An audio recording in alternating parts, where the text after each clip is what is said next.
The mass shooting at the Borderline Bar and Grill in Southern California on November 7th, 2018, is a tale of men and masculinity.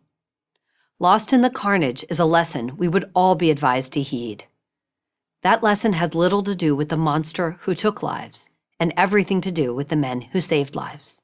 The killer was 28 years old, lost, lonely, and living with mom. He had been a regular at the Borderline Bar and Grill. He knew that on Wednesdays, college country night, the place would be packed with kids, laughing and dancing. He entered tossing smoke grenades, then unloaded his handgun, fitted with an illegal extended magazine, into the crowd. But there were other young men there too. One of them was 20-year-old Matt Wennerstrom. In interviews, Wennerstrom looks like a typical college student. Backward baseball cap, gray t-shirt, jaw scruffy with a few days' growth. On camera, he seems laconic, humble, willing to answer questions, neither eager for the limelight nor afraid of it. As soon as he heard the shots, Wennerstrom told ABC News, he knew exactly what was going on. He and some friends grabbed everyone they could and pushed them down behind the pool table, placing their own bodies on top of the girls. One woman, who was celebrating her 21st birthday, told Good Morning America, "There were multiple men who got on their knees and pretty much blocked all of us with their back toward the shooter, ready to take a bullet for every single one of us." When the shooter paused to reload, Wennerstrom grabbed a bar stool and tossed it through a window. He and his buddies pulled 30 to 35 people to safety. After getting each group safely to the parking lot, Wennerstrom and his buddies went back for more. A reporter asked Wennerstrom how he knew immediately what was going on in the loud, crowded bar. "Instinct, I guess," he said.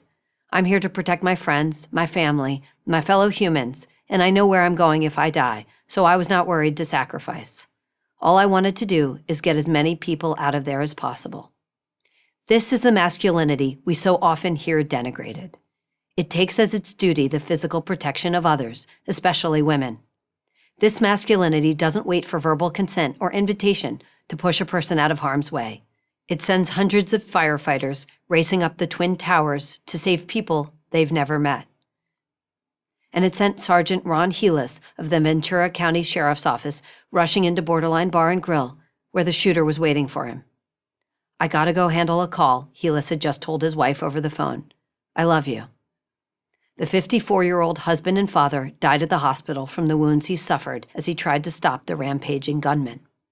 The way so many women have a natural ease with caring for children, so many men have the instinct to protect and serve. It is a refined sort of masculinity that must be developed and praised. The military has done this for years. Police academies and fire departments do it too. Only the educated classes have learned to sneer at it. Would that they never need it. There will always be young men like the Thousand Oaks shooter, full of rage, mentally unstable, failing to launch. We can work to eliminate the threat they pose, or treat whatever mental disease hobbles them, but we will never stop every evildoer from obtaining weapons. The extended magazine that enabled the shooter to fire so many rounds is already illegal in California. As many laws as we pass, we will never eradicate evil. So here's the lesson. Masculinity is a style of behavior, not a code of conduct. It can be used for great good, and it can be perverted into evil. One of the most important tasks of a moral society must be to make boys into good men. If we continue to disparage the male impulse to act heroically, if we mock those who want to protect women, we will fail in our task. Yet many seem bent on doing just that, especially in our institutions of higher education. Fortunately, Matt Wennerstrom and his friends missed the lecture that young women don't require male protection. Thank God they did. I'm Abigail Shrier for Prager University. Thank you for watching this video. To help keep PragerU videos free, please consider making a tax-deductible donation.